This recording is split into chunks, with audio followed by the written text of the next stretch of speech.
House Speaker Nancy Pelosi sat for an interview with Fox News Sunday's Chris Wallace this weekend. We, of course, watched with great interest. And she had an interesting response when he pressed her on her previous comments with regards to tourists visiting Chinatown. Let's take a listen. You, as you are right now, have been very critical of President Trump, especially for what you say is the time that he lost initially in January and February in responding to the virus. But I want to point out that on February 24th, you went on a walking tour of Chinatown to try to promote tourism there. And here's some of what you had to say. That's what we're trying to do today, is to say everything is fine here. Come, because precautions have been taken. We think it's very safe to be in Chinatown and hope that others will come. If the president underplayed the threat in the early days, Speaker Pelosi, didn't you as well? No, what we're trying to do is to end the discrimination, the stigma that was going out against the Asian American community. And in fact, if you will look, the record will show that our Chinatown has been a model of containing and preventing the virus. So I'm confident in our folks there and thought it was necessary to offset some of the things that the president and others were saying about Asian Americans and making them a target of violence across the country. In fact, some hate crimes. But forgive me, don't you think that when you're out walking without any masks, I understand this is February, not April when this happened, and saying that there's no threat, it's perfectly safe there, weren't you also adding to this perception that there wasn't such a threat generally? No, I was saying that you should not discriminate against Chinese Americans, as some in our administration were doing by the way they were labeling the flu and that. No, indeed. And again, I think if you check the record, and it's current, you will see that that Chinatown has been a model in all of this. And that's what we're saying. Look to them for answers. Don't look to them to place blame.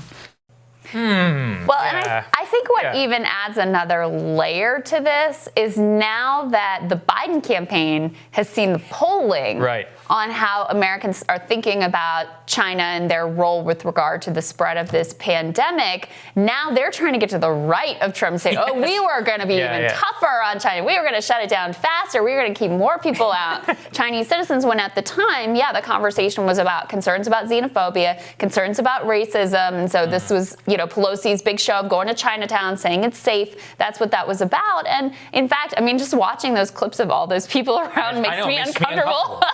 By the way, Bill de Blasio said the same thing. So did all these mayor of New York City, or these New York City officials. They're like, go to the parade. Don't worry about it. Go to the Lunar New Year. It's like that was irresponsible. And they were called out for it at the time. It's a perfect example of what we were talking about earlier in the show, where so much of the establishment Democratic response is just like, if Trump does it, it's bad. Right. We immediately go all out against it. And they were like, there's a travel ban against China? Okay, let's say that, everybody come to Chinatown. That's blatantly irresponsible. Not because it's Chinatown, because nobody should have been going anywhere on February 24th, which that's at the time when we knew about social distancing. We were already having so many of the discussions. I mean, I think lockdowns came 1 week later, something like that. Any responsible public health official or public official encouraging behavior like that, it is outrageous. And let's think about from the Biden ad when he talks about how Trump let in 40,000 people from China after the ban was announced. Those were American citizens and green card holders. Right, you're going to leave them stranded. And again, like we said, I know that if those people had been left stranded in airports and at home,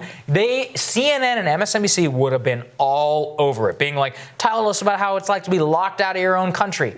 It's just one of these things where, like you said, literally getting from the right, essentially saying, as president, Joe Biden would have banned American citizens from coming back to their home country. I mean, that's a pretty crazy position. That is a pretty crazy position. And CNN would have been right if that's what had been done, to be at the airport being like, what does it feel like to be locked out of your country?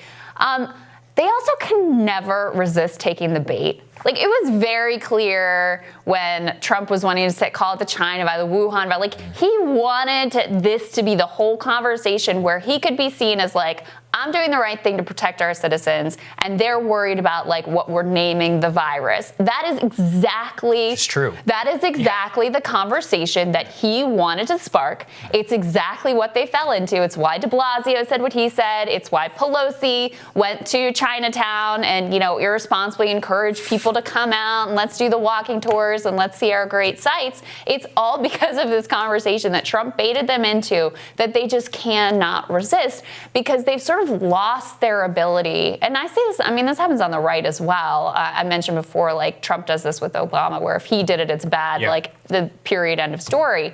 But they've lost their ability to sort of independently evaluate facts as they stand on their own. It's all just in relationship to whatever Trump is saying. Exactly. We say the opposite.